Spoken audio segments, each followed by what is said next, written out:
भारत के इतिहास में आज एक सुनहरा दिन है। आज का दिन भारतीय इतिहास में 15 अगस्त 26 जनवरी की तरह लिखा जाएगा। आज केंद्र सरकार को किसानों के संघर्ष के आगे झुकना पड़ा और तीनों काले कानून वापस लेने पड़े। आज सिर्फ किसानों की जीत नहीं हुई है, आज जनतंत्र की जीत हुई है।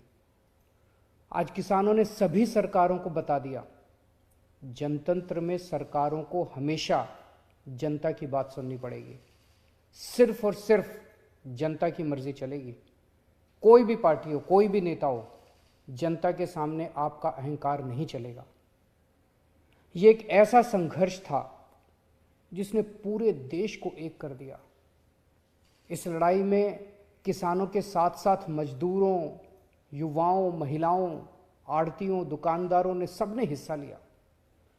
पंजाब हो या यूपी, बंगाल हो या केरल, पूरा देश किसानों के साथ खड़ा था।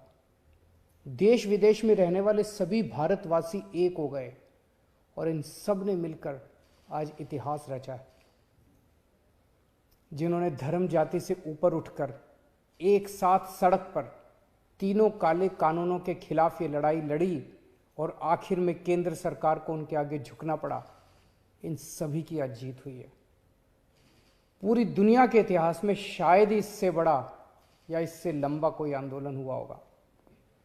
इतनी शांतिपूर्वक तरीके से इतने लाखों लोगों ने संघर्ष किया, कड़ी धूप में, ठंड में, बरसात में, पीछे नहीं हटे। इस आंदोलन को तोड़ने के लिए सरकार ने, पूरे सिस्टम ने, एजेंसियों ने, पूरे के पूरे तंत्र ने न जाने क्या क्या कोशिश की। किसानों को आतंकवादी कहा, खालिस्तानी कहा, एंटी नेशनल कहा, सब तरीके से घेर के उनको, उनके हौसले को तोड़ने की कोशिश की गई। लेकिन किसानों के लिए भी आज़ादी की लड़ाई थी।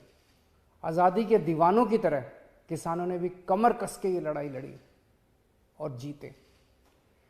किसानों के प्रबल साहस के सामने वाटर कैनन का पानी सूख गया, सरकार की लाठियां टूट गई, कीलें गल गई, लेकिन सरकार उनका आत्मविश्वास और जज्बा नहीं तोड़ पाई।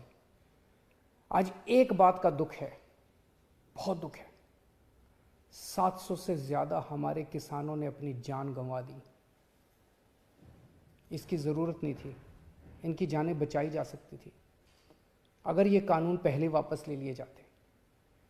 हमारे किसान भाइयों और बहनों को इतने महीने सड़क पर बैठकर ठंड में, बरसात में, धूप में तकलीफ उठाने की जरूरत नहीं होती। आज 700 से ज़्यादा किसानों की जान चली गई, 700 से ज़्यादा परिवार उजड़ गए। आखिर किस लिए? इन शहीदों को मेरा नमन है, इनके परिवार को भी मेरा कोटि कोटि प्रणाम है। मैं उनकी आत्मा की शांति के लिए वाहेगुरु जी से प्रार्थना करता हूँ, उनके परिवार के सभी कष्ट दूर करें। पर आपकी कुर्बानियों को ये देश कभी नहीं भूलेगा। आज का दिन हमारे देश के बच्चों और नौजवानों के लिए एक सीख है कि अगर सही नीयत से, शांतिपूर्ण तरीके से संघर्ष करो, फिर चाहे मंजिल कितनी भी कठिन और दूर क्यों ना हो, सफलता मिलती ही है। जय हिंद।